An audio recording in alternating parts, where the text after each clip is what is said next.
up? Bienvenue sur le podcast Conversation Awesome avec Karmakin. Mon nom est Claudia et ma mission avec ce podcast est de t'amener dans un monde d'inspiration, de découverte et d'apprentissage.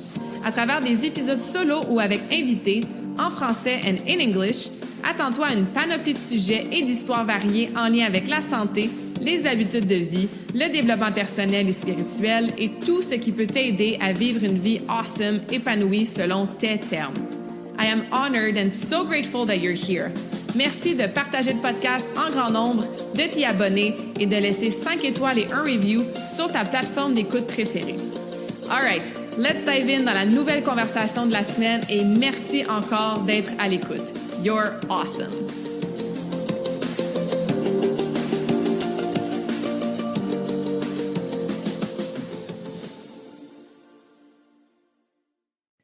All right, bienvenue dans la nouvelle conversation awesome de la semaine. Aujourd'hui, épisode solo en mode un peu genre masterclass. On rentre dans un sujet précis, on va aller deep. Je vais vous donner plein d'informations, des rappels, des aha moments, de l'éducation, des trucs pratico-pratiques. Fait que bref, je suis en feu. J'espère que toi aussi, t'es en feu puis t'es prête à écouter un épisode qui risque de changer comment tu vois ton système digestif. Fait qu'aujourd'hui, on rentre dans la digestion 101, donc digestion 101. On a parlé de digestion à plusieurs reprises sur le podcast. J'ai même eu des invités qui ont parlé de la digestion.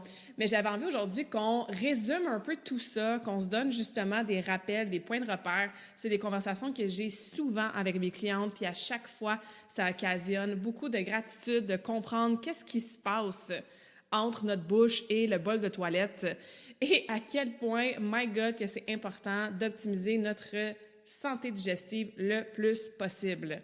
En plus, il n'y a pas si longtemps, j'ai été au congrès de la santé intégrative à Saint-Hyacinthe, puis honnêtement, là, c'était un événement qui m'a shaké to my core.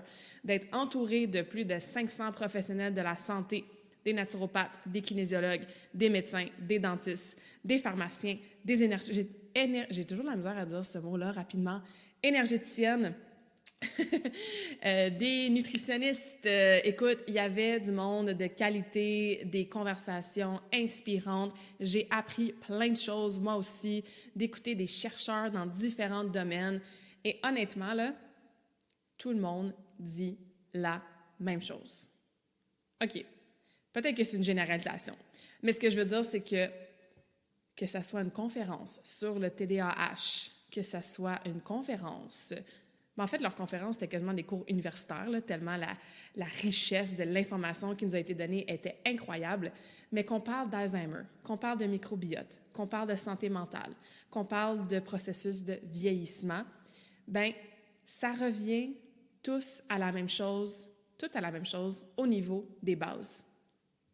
Il faut bouger plus, il faut mieux manger, il faut mieux gérer son stress, il faut mieux dormir et il faut avoir des connexions humaines positives. L'impact de la nutrition est exponentiel sur tout. Comment tu vas digérer tout ce que tu manges va affecter tout dans ta santé, dans tes performances. Il y a de plus en plus d'études qui le démontrent. C'est plus un secret pour personne, là, le fameux gut, puis le deuxième cerveau, puis la santé du microbiote, puis le leaky gut, l'intestin poreux. Bien, c'est des termes qu'on est rendu habitués d'entendre, qui se trouvent de plus en plus dans la littérature. Il y a énormément de chercheurs, de docteurs en médecine fonctionnelle qui écrivent des livres là-dessus, qui font des podcasts de plus en plus. C'est pas nouveau, c'est juste que on mange tellement de plus en plus mal dans la société, je dirais, mais c'est pas drôle, là, qu'on voit de plus en plus les effets que ça peut avoir.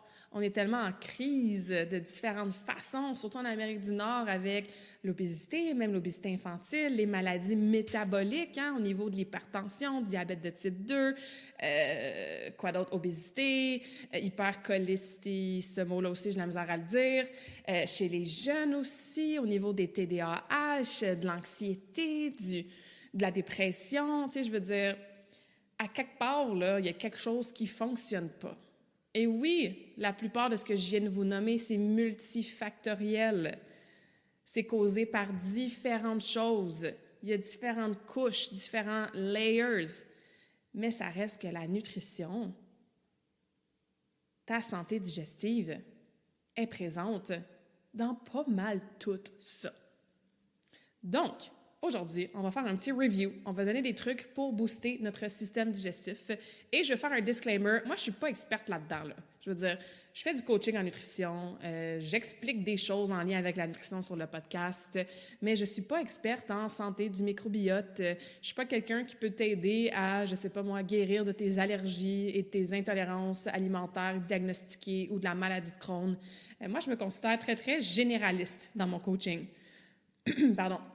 Je connais un peu de choses sur beaucoup de sujets. C'est pour ça que je peux t'aider avec l'ensemble de tes habitudes de vie, en lien avec tous les piliers sur lesquels je coach. Après, si tu as besoin des protocoles plus personnalisés, qui demandent justement un professionnel de la santé qui est mieux formé que moi. Là, on parle de santé digestive aujourd'hui, mais ça peut être autre chose. Par exemple, je peux t'aider à avoir une meilleure relation avec la nourriture, mais si tu as un diagnostic d'anorexie ou de boulimie, bien, à un moment donné, je te réfère à un expert, tu sais. Puis c'est ça, la santé intégrative, c'est de savoir sa place, de tout le monde travailler pour aider la santé globale de la population. Mais pour revenir à aujourd'hui, notre conversation, c'est que je ne suis pas experte. Je vais te partager les bases, je vais te résumer qu'est-ce que moi j'apprends, comment moi je le comprends. Mais évidemment, hein, c'est pas personnalisé à toi. C'est beaucoup plus complexe qu'un épisode de 45 minutes, OK? Donc, évidemment, toujours garder ça en tête quand vous écoutez des podcasts, quand vous lisez des choses, même des études, des fois, il y a des études qui sont faites. Mon Dieu, c'est super important, intéressant, pertinent, mais c'est peut-être fait sur des hommes, puis toi, tu es une femme, tu sais, fait que ça peut changer les données. Fait que toujours avoir cette curiosité-là, cette ouverture d'esprit-là, absolument, comme moi quand j'écoute tous les podcasts que j'écoute, puis que j'étudie, puis que je lis sur tous ces sujets-là qui m'intéressent, puis qui font en sorte que je suis une meilleure généraliste, mais toujours, évidemment, appliquer ça à soi avec un grain de sel. Et si on a beaucoup de problématiques, encore une fois, aujourd'hui, on parle de santé digestive, bien, c'est là que ça peut valoir la peine de travailler différentes choses. Donc, j'ai assisté, je voulais dire 3 mois en même temps, j'ai assisté à une conférence sur le TDAH, mais mon Dieu, elle est allée tellement plus loin que ça. C'est Natacha, oh non, son mot de son famille va m'échapper, Azrak, je pense, Ashrak, je suis vraiment désolée. Mais super intéressant, puis elle expliquait les systèmes, en fait, qu'elle abordait avec ses patients, ses clients, à travailler avec les jeunes aussi, entre autres, là, niveau TDA, TDAH. Et bon, évidemment, le premier système, bien, c'est le système de digestion. Et après ça, il y a le système d'absorption. Parce que ce que tu manges, c'est une chose, mais comment tu l'absorbes dans ton système digestif, dans ton corps, c'est une autre étape aussi. Et après ça, c'est un système de fermentation. On peut visualiser un peu que c'est quoi, hein, des choses qui fermentent. Bien, il y a de la fermentation qui se passe dans notre gut, dans notre système digestif. Fait que je vous explique le petit chemin que l'aliment fait en partant de ton assiette. Mais premièrement, juste de penser à de la nourriture, de la voir passer à côté de toi, mettons, dans un restaurant, de sentir l'odeur de la nourriture avant même que tu aies pris une bouchée, tu as déjà un processus qui est enclenché. Ça commence dans la bouche. On a déjà de la salive qui est sécrétée, on a des enzymes digestives dans notre salive. Et évidemment, bien, quand on va mettre l'aliment dans notre bouche et qu'on va commencer à mastiquer, bien, il y a déjà l'amidon, le sucre qui commence à se faire, pas absorber tout de suite, mais se faire digérer par la mastication et créer déjà cette réaction-là chimique, physiologique qu'on a avec la nutrition. Il y a beaucoup des glucides, comme je disais, donc amidon, sucre, qui sont déjà au niveau digestion, commencés dans cette première étape-là, qui est vraiment niveau, enzymes, salive, mastication plus mécanique, etc., etc. On va y aller, on va réussir avec ma voix. Ensuite, une fois que j'ai mastiqué, bien, je commence évidemment, j'avale. Donc, mon aliment continue son chemin dans mon système digestif, descend, et arrive dans l'estomac. Dans l'estomac, imaginez, c'est un peu comme une machine à laver ton linge, donc une laveuse ou une sécheuse, peu importe, et ça brasse, hein, ça brasse, et il y a gros des protéines qui sont digérées dans l'estomac. Évidemment, toute la bouffe passe par là, hein, mais c'est surtout les protéines. Ensuite, bien, on continue notre chemin et une fois qu'on a passé l'estomac, bien, on s'en va dans le foie. Dans le foie, il nous reste notre troisième macronutriment, hein, les lipides, donc les gras, sont surtout digérés là, dans le foie. Et après ça, je continue mon chemin et on arrive dans les intestins, petit et grand intestin. Il y en a du chemin à faire. J'ai pas les chiffres exacts, là, mais c'est des mètres et des mètres et des mètres d'intestins que nous avons à l'intérieur de nous. Il y a énormément de choses qui se passent dans nos intestins. Puis souvent, quand on dit le gut, on met comme la main sur le ventre, puis on est commencé dans les intestins. Le gut, moi, je mets le système digestif au complet là, quand je dis gut, mais souvent, quand on associe le mot gut en anglais, on va penser aux intestins. Moi, j'aime bien mettre tout le système digestif, mais c'est là, c'est au niveau du ventre. C'est là qu'on dit le deuxième cerveau, où est-ce qu'il y a énormément d'activités, etc. C'est vraiment la maison de ton microbiote intestinal. Donc, ça le dit intestinal dans les intestins. Fait qu'il y a un milliard, même trilliard, je crois. Effectivement pas je crois. Il y a un trilliard de bactéries qui vivent là. Il y a beaucoup de gens qui vont dire justement qu'on n'est pas vraiment humain, on est plus genre bactéries sur deux pattes, là, tu sais. Donc, énormément de bactéries, des bonnes bactéries, des moins bonnes bactéries, qui vivent là, dans notre gut, dans nos intestins. Et après ça, une fois qu'on a fait tout notre chemin, évidemment, on s'en va éliminer par les selles, donc dans la toilette. Fait que ça, c'est comme le petit train-train, là, le petit trajet expliqué très, très brièvement, vulgarisé de notre système digestif. S'il y a quelque chose à quelque part dans ce chemin-là, qui a un nid de poule, qui a un barrage, qui a un accident, qui a du trafic, qui a un détour, non seulement tu risques de ne pas arriver à ta destination à temps, ou plutôt dans un délai raisonnable espéré, peut-être que tu vas perdre des morceaux en cours de route parce que tu as fait un petit détour, puis là, tu n'es pas supposé aller sur cette rue-là, mais finalement, tu n'as pas choisi d'aller quand même pour toutes sortes de raisons. Peut-être que tu vas perdre énormément d'énergie à combattre le challenge, le nid de poule, l'obstacle qui est sur ton chemin. Fait que bref, analogie pour dire que si à une étape ou l'autre de ce processus de digestion-là, il y a quelque chose qui n'est pas nice, qui n'est pas optimal, qui est affecté par quoi que ce soit, par exemple par l'inflammation, c'est sûr que ça va créer des symptômes, des effets négatifs, des douleurs même des fois, des maux, M-A-U-X, qui vont se refléter de différentes façons dans ton corps. On pense à, évidemment, tout ce qui est super flagrant, genre constipation, diarrhée, reflux, des rots, avoir des c'est quoi l'autre mot que je cherche pour rots? Bref, roter, là. Quoi d'autre? Avoir des douleurs au ventre, se sentir super gonflé, bloated, après un repas ou quand on se lève le matin ou quand on arrive à la fin de la journée le soir. Donc ça, habituellement, c'est facile pour nous de faire le lien entre « Ah, je suis constipée, il y a quelque chose dans mon système digestif qui va peut-être pas full bien. » Ah, je suis vraiment bloated à chaque fois que je mange du gluten, j'ai peut-être quelque chose dans mon système digestif qui va pas full bien. Par contre, il y a plein d'autres symptômes que des fois, on n'associe pas automatiquement à notre système digestif et pourtant, on pense à tout ce qui est, on a déjà dit, deuxième cerveau, donc tout ce qui est relié à notre premier cerveau, qui est le cerveau, santé mentale, dépression justement, troubles de concentration, brain fog, c'est là qu'on peut rentrer dans le TDA, TDAH, etc. Parce que si tu as de l'inflammation dans ton gut, c'est sûr que tu as de l'inflammation dans ton cerveau aussi. Donc, ces symptômes-là, si on ne se tourne pas vers la qualité de notre système de digestion, ça va être difficile de les éliminer ou au moins de les réduire. On parle aussi, j'ai déjà nommé dépression, anxiété, mais l'humeur. Moi, je le ressens tout de suite. Si j'ai 2-3 jours là, que je mange un petit peu trop d'aliments différents, ça joue sur mon humeur, littéralement, tu sais. Il y a une étude qui est super intéressante. J'ai encore une fois pas les chiffres exacts, là, mais ils ont fait une étude dans des prisons. Puis, ils ont réduit de X% de quantité de sucre consommé dans les repas qu'ils donnaient aux prisonniers.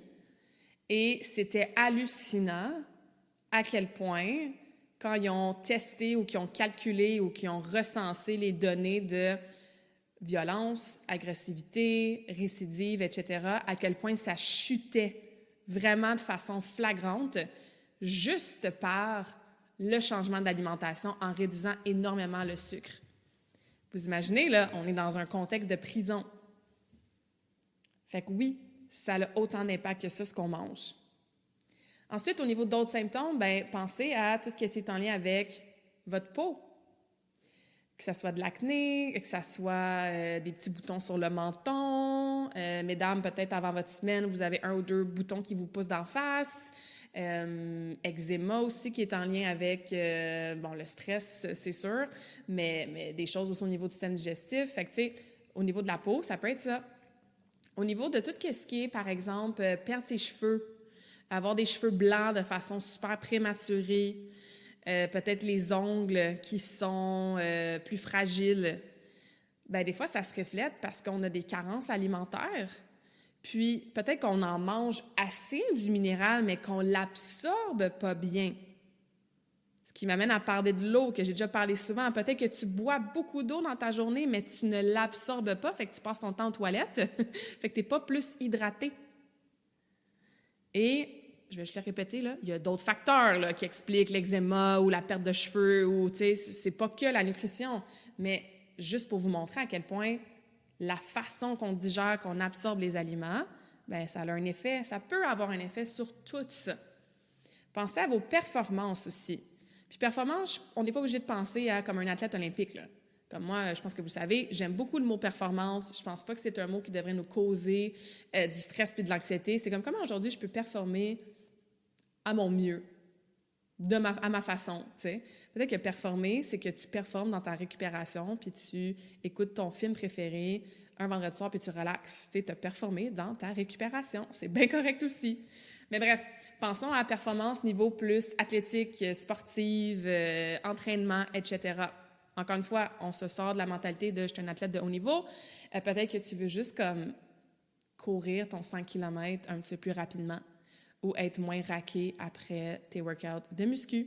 Peut-être que tu veux arriver à faire la planche pendant genre 1 minute 20, que tu veux arriver à marcher 1 heure avec une fréquence cardiaque un peu plus haute pour travailler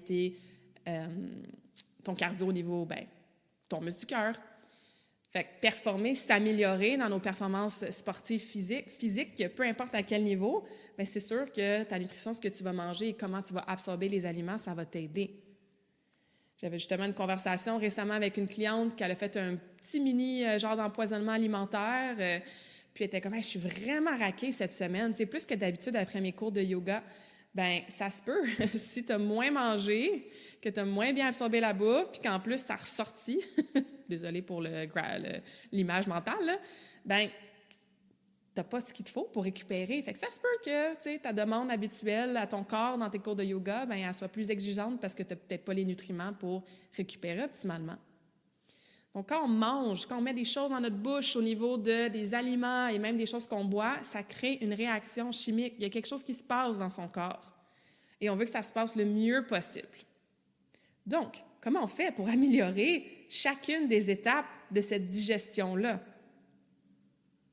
Conseil général que vous pouvez déjà appliquer, qui peuvent s'appliquer à pas mal de monde. Il y a des choses, c'est plus personnalisé, comme j'ai dit en début de podcast, mais règle générale, on peut déjà commencer avec certaines petites choses pour s'aider à mieux digérer. Mais premièrement, si on y va en ordre, là, ça commence dans la bouche. Tu sais, genre manger vraiment vite puis avaler tout rond, là, c'est pas génial. Parce que après ça, quand je continue mon chemin puis j'arrive dans l'estomac, si j'ai pas de façon intentionnelle et assez longtemps, si j'ai pas mastiqué ma nourriture, puis que ça arrive en gros chunk, en gros morceaux dans mon estomac, ça va déjà pas bien. À la première étape de ma digestion, j'ai déjà pas été assez optimale. Fait que je rajoute déjà de l'overtime ou je mets mon estomac en surentraînement déjà. Alors, mastiquer. Moi, je donne un défi dans mon défi Karmakin à mes participantes pour une de leurs habitudes de Win the Week de mastiquer 30 fois avant d'avaler.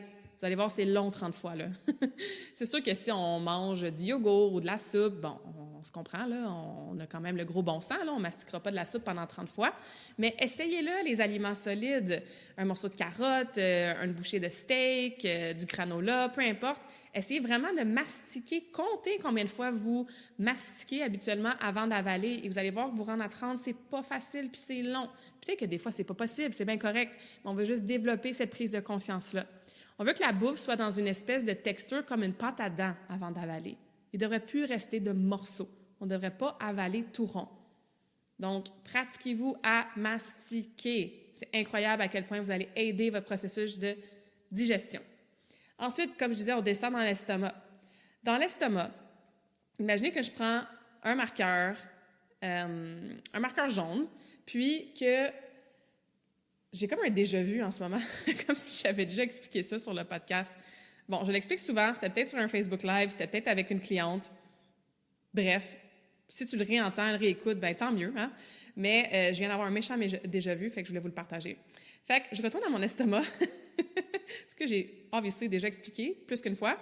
Je prends mon marqueur jaune et je surligne la paroi, donc l'intérieur de mon estomac avec une belle bande jaune, là.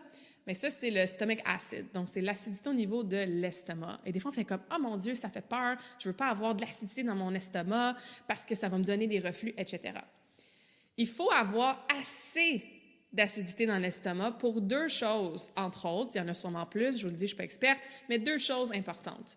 La première chose, c'est d'aider justement à la digestion des protéines. Fait que cette espèce de paroi-là surlignée jaune, bien, c'est ce qui aide à brasser, à break down la protéine, les aliments dans l'estomac, surtout ceux qui n'ont pas été assez mastiqués, évidemment. C'est comme une deuxième étape qui peut aider. Donc, ça nous aide à faire digérer les aliments et, je répète, un petit peu plus les protéines. L'autre chose que ça fait, cette paroi jaune-là, elle n'est pas jaune là, dans l'estomac, elle est peut-être jaune, je ne sais pas quelle couleur.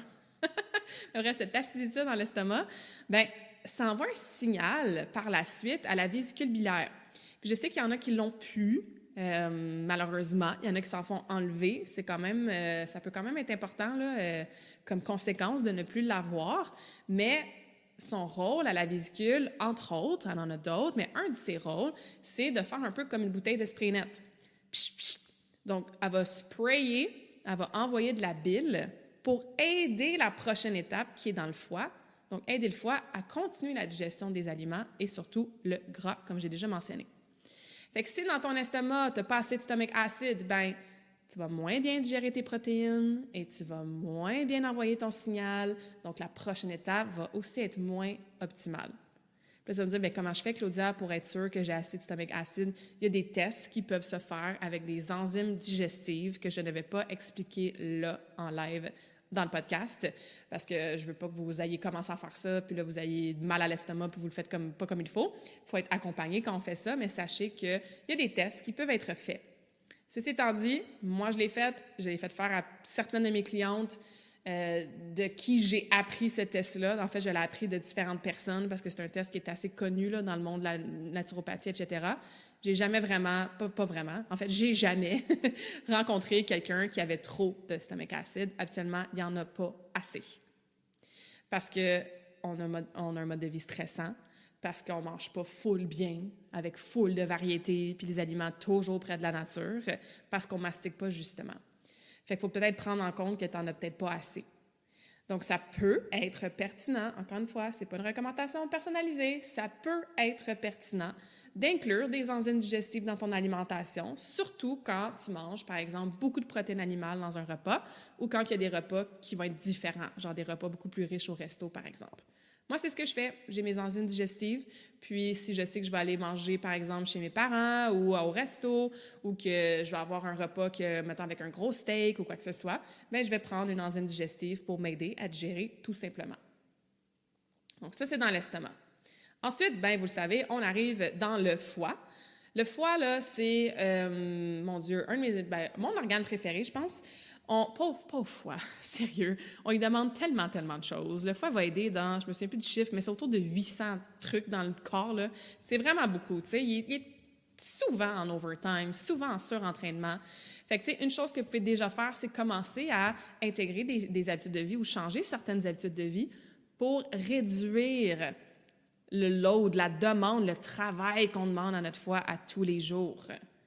Et comment je fais ça? Bien, c'est sûr que le foie, un de ses rôles principaux, c'est vraiment de filtrer tout ce qui rentre dans le corps et surtout au niveau des toxines pour éventuellement éliminer les déchets, qu'on ne garde pas ça, tu sais, vraiment dans le foie. Fait que, tu sais, l'alcool, là, comme on réduit ça le plus possible. Tout ce qui est au niveau produits chimiques, artificiels, oui, dans la nourriture, mais aussi dans ce qu'on met sur notre corps.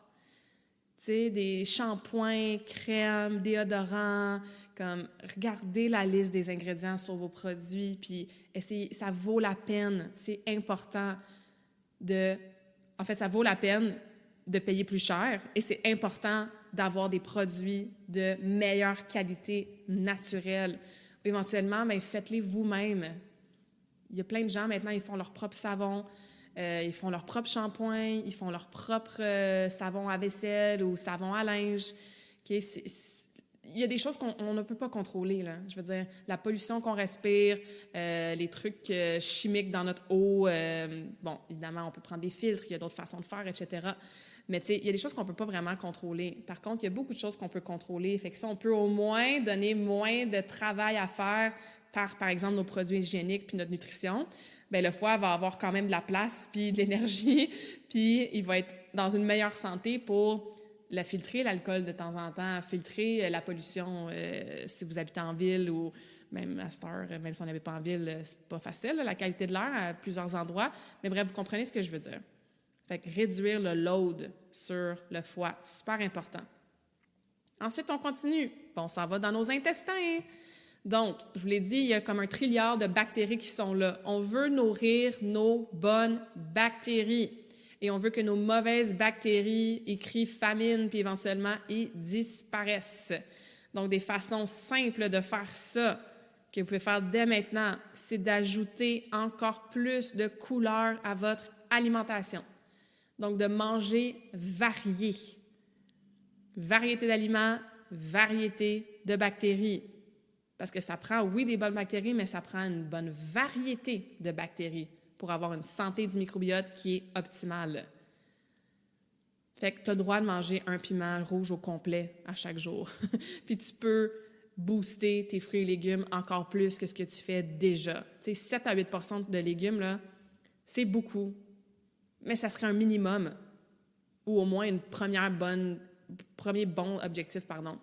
Tu peux te rajouter un fruit ou 2 par jour, mais va chercher plein de légumes, puis pas juste des légumes verts.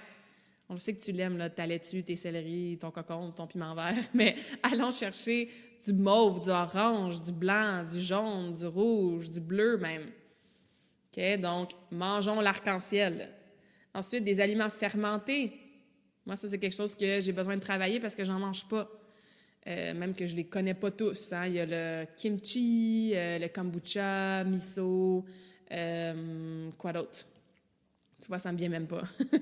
Fait que c'est quelque chose que moi, je sais que je gagnerais à travailler, d'inclure plus d'aliments fermentés. Ensuite, on rentre dans la catégorie des pré- et probiotiques. Les prébiotiques, voyez ça comme la nourriture des bactéries.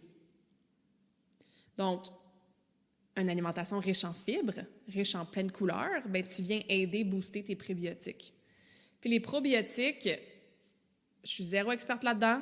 Il faudrait écouter, demander à Andréane Martin, puis même dans sa conférence, il y a quelqu'un qui a demandé « Hey, Andréane, qu'est-ce que tu suggères comme probiotique? » Et elle ne peut pas répondre parce que ça dépend. Ça dépend de qu'est-ce que tu as de besoin, ça dépend de pourquoi tu veux prendre des probiotiques. T'es prends-tu le matin à jeun, t'es prends-tu le soir, tu prends quelle souche? Il y a combien justement de variétés de bactéries dans ton produit que tu achètes? Est-ce que c'est en capsule? Est-ce que c'est en poudre? Est-ce que c'est en liquide? Fait qu'il y a tellement de facteurs à prendre en compte avant de décider si on en prend, pourquoi on en prend, combien on en prend. Mais sachez qu'éventuellement, avoir une prescription adaptée à soi de produits pré- ou probiotiques, ça peut être vraiment pertinent pour aider notre santé du microbiote. Après, oui, il y a des aliments qui en contiennent, comme j'ai déjà dit au niveau des prébiotiques ou des probiotiques. À nous d'en intégrer plus, hein, c'est clair. Ensuite, on est encore dans les intestins. Donc, gros intestins, un problème qu'on voit énormément de plus en plus, c'est le fameux leaky gut, donc l'intestin poreux. Je trouve ça drôle comme mot, poreux. Bref. Et ça, ce que ça veut dire, c'est que l'espèce de flore, l'espèce de mur, en fait, donc la barrière, tu sais, si tu visualises dans ta tête des intestins, là, qu'est-ce qui est autour?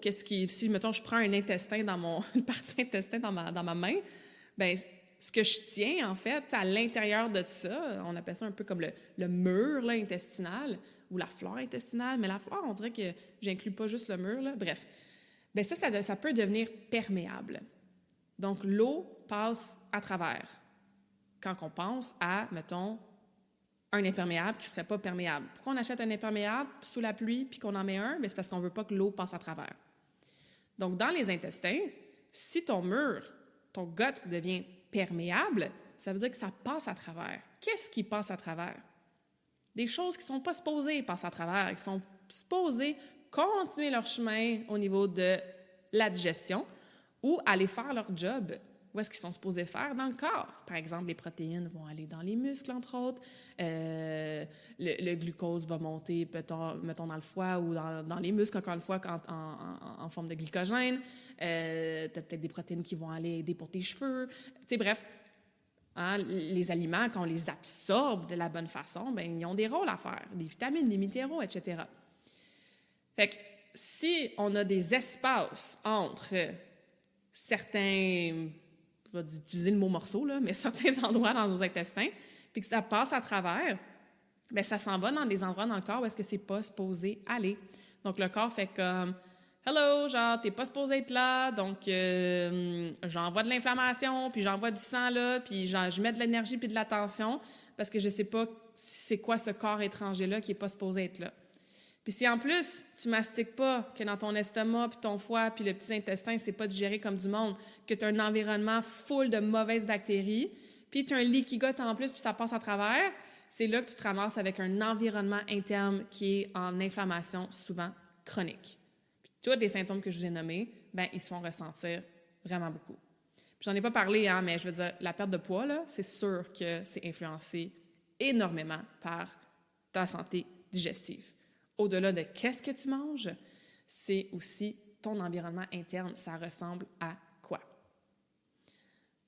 Donc, comme je disais, il y a des protocoles précis qu'on peut faire pour aider cette perméabilité-là, pour refaire la flore intestinale, pour reconstruire ce mur-là qui soit plus solide, qu'il n'y ait plus d'espace entre, pour que la nourriture aille où est-ce qu'elle est supposée aller. Si jamais ça vous intéresse, je peux vous référer à des gens extraordinaires qui font littéralement ça au niveau vraiment de la santé digestive. Avec la nourriture, oui, avec des suppléments, etc., avec des protocoles. J'en ai déjà parlé sur le podcast, peut-être vous m'avez vu sur les réseaux sociaux. Moi, il y a un protocole de nettoyage du foie que j'aime bien faire moi-même. Au moins une fois par année. J'avais sauté, je pense, 2022. Mais habituellement, tu sais, j'en fais une fois par année. Des fois, j'amène mes clientes à faire ça quand ils sont rendus là, quand on a travaillé plein d'autres choses. Mais c'est pas un protocole que je vais expliquer comme ça parce qu'effectivement, je veux pas que tu ailles faire ça sans être accompagnée. Mais il y a d'autres protocoles, justement, au niveau plus, c'est ça, intestin, gut, perméabilité, etc., que si ça vous intéresse, que vous soupçonnez peut-être être pris avec ça, que vous voulez vraiment améliorer votre santé intestinale, faites-moi signe, là, je peux vous référer aux bonnes personnes. D'autres trucs, et là, ça va être des rappels. Je pense pas vous apprendre rien, là. Mais évidemment, la qualité de ce que tu manges va influencer ta digestion. Pour le foie, là, c'est bien plus facile de digérer un avocat que de digérer un Big Mac du McDo. C'est du gras quand même, mais mon Dieu que c'est plus facile pour lui. Donc, la qualité de ce que vous mangez, au moins 80 à 90% de vos choix alimentaires dans votre semaine doivent se rapprocher le plus possible de la nature. Doivent avoir une liste d'ingrédients qui est courte. Liste d'ingrédients que tu es capable de lire, qu'est-ce qu'il y a dessus. Puis même les aliments près de la nature, il faut faire attention à tout ce qui est pesticides, qu'est-ce qui est arrosé. Donc oui, manger bio, manger organique, ça devient pertinent, surtout pour certains fruits et légumes. Parce que les pesticides, même Natacha, elle nous avait démontré quelques études là, vraiment, vraiment intéressantes sur le lien entre justement une alimentation genre bio versus une alimentation qui est riche là, justement en trucs plus chimiques, pesticides, sur le TDA, TDAH. Là, c'est hallucinant. T'sais. Je sais, ça coûte cher. L'épicerie, c'est de plus en plus cher. Je le sais. Mais il y a des trucs, il y a des choses que vous pouvez faire vous-même. Il y a différentes stratégies pour économiser sur l'épicerie. Puis honnêtement, regardez à ce que vous achetez, qui est peut-être pas full optimal, même les sacs de chips, c'est rendu quoi, genre 6-7 piastres, là? Fait que même la moins bonne bouffe, à cette heure, c'est super cher dans les épiceries, tu sais. Fait que marché, jardin, aliments locaux, acheter en bulk, c'est peut-être plus cher sur le coup, mais mon Dieu que ça fait économiser sur le long terme, tu sais. Rien gaspiller, congelez vos choses, faites le ménage dans vos frigos, réfrigérateurs, armoires, réutiliser ou utiliser ce qui traîne là depuis longtemps avant que ça passe date puis que ça soit perdu.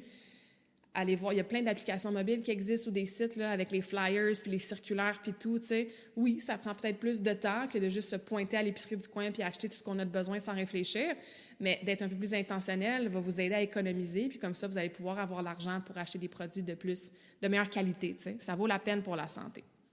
Ça peut être pertinent, on parle de qualité d'aliments, éventuellement, de peut-être faire une diète d'élimination qu'on appelle.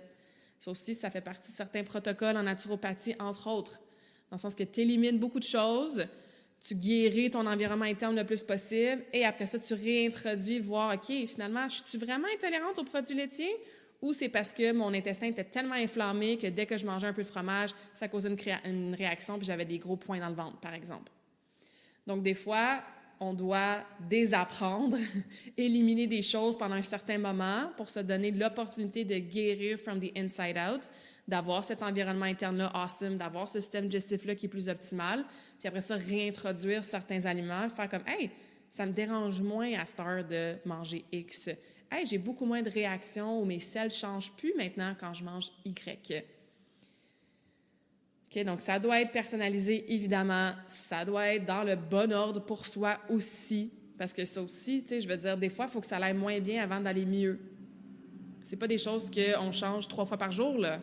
Il faut se laisser plusieurs jours, voire semaines, des fois, avant de ressentir un effet sur notre santé, sur notre quotidien, quand on fait des changements dans sa nutrition, quand on fait ce genre de protocole-là. Fait qu'il faut être patient. Ça fait peut-être genre 20, 40 ans là, que ton environnement interne est full inflammé. Fait que je sais que des fois, c'est chiant parce qu'on veut perdre du poids là, puis on pèse le même poids depuis 2 semaines, puis on n'a plus de résultats, puis on est sur un plateau. Mais ça peut prendre du temps à guérir, à heal from the inside out, à être optimisé au niveau de la digestion. Donc, qualité de ce que vous mangez, les trucs qu'on a donnés aujourd'hui, c'est déjà un bon point de départ pour commencer. Puis après, si vous allez plus loin, mais comme je l'ai déjà dit au moins 7 fois, je peux vous référer à certaines personnes. Et je veux poursuivre, et je pense que c'est mon dernier point là, pour aujourd'hui, en parlant rapidement du jeûne. Puis même, utiliser le terme jeûne, on l'utilise souvent pas de la bonne façon. Ça aussi, hein, c'est plus un secret, c'est plus une surprise, c'est plus genre... c'est quoi le mot que je cherche? C'est plus un débat, là, comme on s'entend, tout le monde, dans la littérature scientifique aussi, genre jeûner. En fait, l'autre mot qu'on utilise, mais c'est trop long, là, c'est comme avoir un... Ça ne vient pas en français, là, mais un restricted time of eating. En tout cas, un moment... Bref, ça ne vient vraiment pas, visiblement, mais que tu vas manger ta nourriture dans un temps limité. Fait qu'au lieu de manger, mettons, pendant, tu sais, comme de 5 heures le matin à genre 10 heures le soir, ben tu vas condenser ta nourriture puis tu vas manger dans un temps restreint, un temps limité. Le plus populaire qu'on entend, qu'on voit sur les réseaux sociaux, qu'on met de l'avant, c'est le fameux 16-8. Genre, tu manges de midi à 8 heures. Est-ce que je crois que tout le monde devrait faire ça? Non. Mais ce que je voulais dire avec le jeûne, c'est que, encore une fois, c'est plus une surprise, c'est important de donner un break à ton système digestif. Ça amène énormément de bénéfices de se laisser le temps sans manger dans ta journée, entre ton souper et ton déjeuner, mettons. T'es-tu obligé de faire un midi à 8 heures? Pantoute. Tu peux avoir ton dernier repas genre à 5 heures le soir, puis déjeuner le lendemain matin, mettons, je sais pas moi, à 8 heures. Ça fait quand même un 15 heures de jeûne. Au minimum, on devrait faire 12-12. Donc, laisser 12 heures entre ton souper et ton déjeuner. C'est un minimum. Si tu es capable d'aller à 13, d'aller à 14, encore mieux. Si tu es capable d'aller à 15, à 16, ça peut amener des bénéfices. Si de temps en temps, tu peux faire un jeûne de 24 heures, pourquoi pas? L'espèce de OMAD, là, one meal a day. Par contre, ce qui est important, encore une fois, ça doit être personnalisé. Genre la femme stressée, qui a 4 enfants, qui est en lancement de business ou qui a un gros projet à remettre au niveau de sa carrière, puis qui est dans sa semaine, ben mange, s'il te plaît. Va pas jeûner pendant 24 heures. OK? Donc, l'important, c'est de pas toujours faire la même chose. Peut-être que 2-3 fois par semaine, ton jeûne est un petit peu plus long. Peut-être que quand tu es dans ta semaine, ben c'est différent. Il y a le docteur Mindy, ça commence par P, son nom de famille. C'est super intéressant qu'est-ce qu'elle met de l'avant. Elle a un livre, elle a un protocole, puis elle, c'est spécifique pour les femmes. Fait que de suivre notre cycle menstruel, super intéressant. Puis elle propose aussi, c'est ça, de varier. Des fois faire 12, des fois faire 15, des fois faire 24. De ne pas commencer avec un jeûne de 3 jours, là, si tu n'en as jamais fait. Donc, il faut garder aussi le gros bon sens. Fait qu'il y a une façon d'utiliser le jeûne pour que ça fonctionne pour soi. Petite histoire personnelle rapide. Moi, pendant très longtemps, j'étais le genre de personne que, un peu comme les gens qui se lèvent, qui ont besoin de leur café là, sinon ils ne sont pas fonctionnels, sont marabouts, sont désagréables. Mais moi, pendant longtemps, ça a été ça avec le déjeuner. Fait que même quand je m'entraînais à 6 heures le matin, et j'ai fait ça pendant vraiment, vraiment beaucoup d'années, là, je suis quelqu'un qui se lève tôt, je suis quelqu'un qui aime s'entraîner tôt. Quand je patinais super tôt. Bien, il fallait que je mange absolument là, dans ma première, mettons, vingtaine de minutes après m'être réveillée. Sinon, mentalement, physiquement, émotionnellement, bien, ça ne marchait pas. Là. Je devenais vraiment hangry. Là. OK? Et je voyais des gens qui s'entraînaient à jeun, puis je me disais, jamais moi, je peux m'entraîner à jeun. J'aurais bien trop peur de ne pas filer, j'aurais bien trop peur d'être étourdie, j'aurais bien trop peur de ne pas avoir cette force ou quoi que ce soit. J'avais peur d'avoir faim, en fait. Je sais que là, avec le recul, il y a toute l'histoire de mes troubles alimentaires aussi, puis de ma relation très malsaine que j'avais avec la nourriture. Fait que oui, il y avait ça qui venait en compte, mais même avant ça, puis après ça, j'avais ce genre de désir-là, de quasiment de besoin-là de manger, de déjeuner à chaque matin, puis vraiment proche après l'heure de mon réveil. Puis effectivement, là, de me dire que j'allais m'entraîner à jeun, pour moi, c'était comme, c'est vraiment pas pour moi, ça, là, tu sais. Et bien, dans les dernières années, à force d'écouter, d'apprendre, de tester différents protocoles sur moi-même, etc., bien, je vous dirais que dans ça fait peut-être pas d'un an, là, mais mettons dans le dernier 8 mois à peu près, j'allonge de plus en plus mon temps entre mon souper et mon déjeuner. Ça fait très longtemps que je fais 12-12 là, au minimum, donc ça, j'ai toujours respecté ça, mais j'ai commencé graduellement de faire un 13 heures, 14 heures. Et maintenant, j'ai l'honneur de vous dire, ou le plaisir de vous dire que je m'entraîne à jeun. Parce que moi, je fais mes workouts au gym le matin. Puis je m'entraîne à jeun, puis ça va vraiment bien. Je veux dire, je suis pas étourdie, je manque pas de force. Au contraire, j'ai vraiment des bons workouts. Ça n'a rien changé, même que ça a peut-être aidé. Puis je suis pas en train de vous dire ça pour que vous fassiez la même chose. Je vous parle de mon histoire personnelle. Parce que si toi, dans ta tête, t'es comme « Oh mon Dieu, non, je vais paniquer si je mange pas pendant genre plus que 8 heures », bien sache que tu peux désapprendre ça à ton corps. Tu peux te déshabituer. Puis l'autre chose que ça m'a amené de tellement bénéfique, c'est que je ne dépends plus sur la bouffe.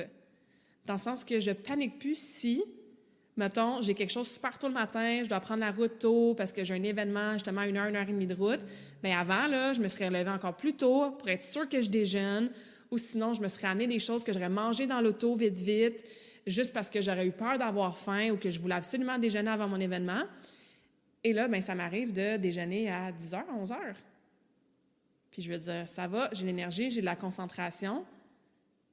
Puis j'ai plus cette petite peur-là ou ce petit stress-là ou cette petite pression-là de « Qu'est-ce qui va arriver si je mange pas? » Des fois, je m'amène des collations pour aller faire une commission d'1 heure au cas où j'aille faim. Parce que j'avais associé, si j'ai faim, ça ira pas bien, je me sentirai pas bien, tu sais, puis ça marchera pas, là, j'ai pas envie d'être dans cet état-là. Mais le corps s'habitue. Puis ton hormone de la faim, là, la gréline, là, elle va redescendre. Des fois, ça m'arrive, je me réveille le matin, genre à 5h30, 6h, puis je suis comme « Ah! » Je sens déjà mon estomac gargouiller un peu, tu sais. Mais comme, j'ai mangé genre peut-être à 7h hier soir, ou peut-être que je me suis pris une collation, genre, puis il était 8h. Je vais quand même attendre. Puis après 5-10 minutes, je la ressens plus. On est sur des horloges, notre rythme circadien. C'est normal là, qu'à peu près le matin, à peu près le midi, à peu près le soir, ben on sent qu'on a un petit peu faim dans l'estomac. Mais ça va redescendre, cette sensation-là, même si tu ne manges pas. Puis encore une fois, je tiens à réitérer que je ne suis pas en train de te dire ça pour que tu skippes ton déjeuner, puis que tu ne manges plus, puis que tu fasses des jeûnes de 24 heures de demain matin. Là. Pas du tout. Mais je voulais juste parler de ça, puis parler un petit peu de mon histoire personnelle pour que peut-être tu regardes, est-ce que tu es déjà à grignoter du matin au soir? Est-ce que tu peux finir de manger le soir un petit peu plus tôt? Ça va tellement aider ton sommeil en plus. Est-ce que tu t'obliges, au contraire, à faire le 16-8 puis à juste manger à midi à tous les jours parce que c'est ce que tout le monde fait? Tu n'es pas obligé non plus, là. Tu peux manger à 6 heures le matin, à 8 heures, à 10 heures, c'est pas grave. Mais laissons-nous plus de temps dans nos journées sans manger entre notre dernier repas et notre premier repas. Okay? Puis si tu t'entraînes à jeun ou que, justement, tu as des gros symptômes, bien, c'est un signe que ta flexibilité métabolique n'est pas optimale. C'est ce que Éric Simard, d'ailleurs, si ça vous intéresse d'en savoir plus sur le jeûne, sur le processus de vieillissement, comment rajouter 30 ans à sa vie en santé. Éric Simard, un chercheur incroyable. J'aimerais vraiment ça l'inviter sur le podcast prochainement, donc à suivre. On va lancer ça dans l'univers, OK? Mais c'est ce qui explique. Lui, il fait souvent one meal a day, fait qu'il va manger juste le soir. Puis avant de manger, bien, il va aller faire un méga workout. Là. Ça fait quasiment 24 heures qu'il n'a pas mangé. Mais si justement tu ne files pas, tu es étourdi, tu as une chute de pression, c'est parce que ton environnement interne, encore une fois, n'est pas en full bonne santé. On devrait être capable là, d'avoir une dépense énergétique, même si on ne vient pas de manger genre des goldfish, puis des craquelins, puis des bartendes, puis des ci, des ça, tu sais. Fait que, petite parenthèse, mais pas parenthèse tant que ça, parce que ça a full rapport avec la digestion. Parce que si tu laisses un break à ton corps pour digérer, tu vas mieux dormir la nuit, puis il y a beaucoup de choses en lien avec la digestion qui se passent pendant qu'on dort.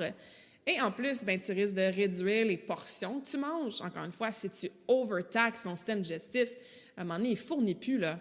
Puis il y a du surplus, puis bref, tu sais. Et ça va t'aider aussi avec ton mindset, ta relation avec la nourriture, peut-être, comme moi, ça l'a fait. Puis la dernière chose que je vais dire là-dessus, c'est que ça ne veut pas nécessairement dire que tu arrêtes de manger au complet puis que tu manges juste un petit repas. Il faut quand même que tu t'assures que pendant ta fenêtre pendant laquelle tu manges, mettons de 8 heures le matin à 5 heures le soir, de 10 heures à 6 heures, de midi à 8 heures, peu importe, que ça soit 7, 8, même 10 heures, c'est pas grave, il faut adapter ça à soi, mais il faut que tu t'assures de manger assez. Hein? De manger tes protéines en quantité suffisante, d'avoir toutes tes portions de légumes, d'avoir des sources de bons gras dans ton alimentation. Parce que ça, je le vois souvent. « Ah, j'ai arrêté de déjeuner, je commence juste à manger à midi. » Mais la personne ne change rien et optimise pas qu'est-ce qu'elle mange à partir de midi. C'est aussi important, ça, avec. Donc, gros épisode aujourd'hui. J'espère que ça vous a peut-être appris des choses, confirmé des choses, peut-être redonner certains rappels sur certaines habitudes de vie que, encore une fois, c'est simple, hein, mastiquer de la bouffe, là, puis rajouter un légume orange dans sa journée. Et oui, ça peut faire une belle différence sur votre système digestif, sur votre santé digestive, qui va influencer tout ce qu'on a déjà nommé. Donc, si vous voulez des ressources, je vais juste nommer des noms que moi, j'aime beaucoup étudier. Donc, Éric Simard, je l'ai déjà dit. Andréane Martin, qui est comme la queen du caca, là, de la santé du microbiote, la poop lady, comme elle aime bien s'appeler. Mindy, je pense que c'est Pelz, P-E-L-Z, mais peut-être que je me trompe. Marqué Dr. Mindy Intermittent Fasting, vous allez trouver, elle a des bonnes vidéos sur YouTube. Dr. Mark Hyman, donc Mark avec un K, M-A-R-K, Hyman, H-Y-M-A-N. Fait que ça, rapidement, là, c'est des gens de qui j'ai beaucoup appris là, au niveau de tout ce que je vous ai jasé aujourd'hui. Alors voilà, questions, commentaires, feedback, n'hésitez pas, partagez ça avec quelqu'un que vous pensez que ça peut peut-être intéresser. Partagez le podcast en grand nombre, ça me fait toujours plaisir de voir qu'il y a plus de gens qui sont à l'écoute à chaque semaine. Et comme à chaque semaine, je vais vous laisser avec un petit quote qui est super simple, qui résume vraiment bien ce qu'on a jasé aujourd'hui ensemble. Donc, « A healthy outside starts from the inside ». Donc, une santé qu'on voit à l'extérieur, hein, les gens qui sont lumineux, qui ont de l'énergie, qui ont une belle peau, qui ont un poids santé, bien, cette santé-là de l'extérieur qu'on voit, bien, ça commence vraiment de l'intérieur, de ton environnement interne. Fait que allez boire votre eau filtrée, allez manger vos légumes colorés, allez prendre des bonnes respirations avant de manger, allez mastiquer vos aliments et surtout, passez un reste de journée awesome!